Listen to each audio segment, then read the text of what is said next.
अगर आप ये पता लगाना चाहें कि कोई चीज चल रही है कि नहीं, आप ऐसे सोचिए कि जिस चीज के बारे में आप ख्याल कर रहे हैं कि वो चल रही है कि नहीं, आपसे एक एरो उस चीज की तरफ जाता हो। जैसे अनन्या मेरे सामने भी बैठी हुई है और वो नहीं चल रही है, तो एक एरो अनन्या की तरफ ऐसे जा रहा है।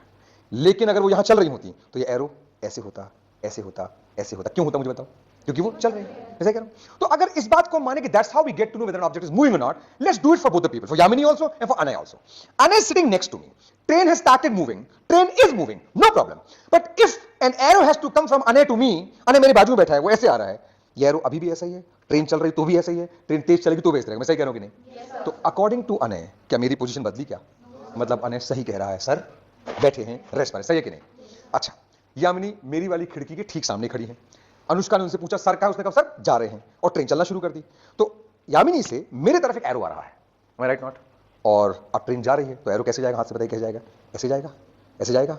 तो क्या मेरी पोजीशन यामिनी के में बदल रही है कि नहीं बदल रही? इसका मतलब यामिनी भी सही कह रही है, सर जा रहे हैं, यानी दोनों सही कह रहे हैं। यानी एक ही समय पर दो अलग अलग लोग कह रहे हैं, एक कह रहा है सर रेस्ट में, वो भी सही, एक कह रही है सर मोशन में, वो भी सही। मोशन रिलेटिव है कि नहीं?